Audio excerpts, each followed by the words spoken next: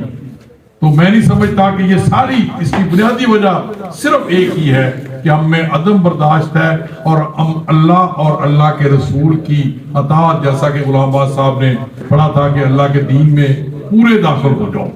تو پورے داخل ہونے میں سب سے بنیادی چیز یہ ہے کہ قیامت کے دن مجھ سے اللہ میاں نے نہیں پوچھنا کہ نواز شریف کون تھا, عمران کون تھا, مولانا صاحب کون تھے یا آپ کا کینڈیڈیٹ کون تھا. مجھ سے میرے اعمال کے بارے میں سوال ہونا ہے. تو ہمیں بجائے پارٹیوں کے یا کینڈیڈیٹس کے بارے میں زیادہ فکر مند ہونے کے اپنے اعمال کی جو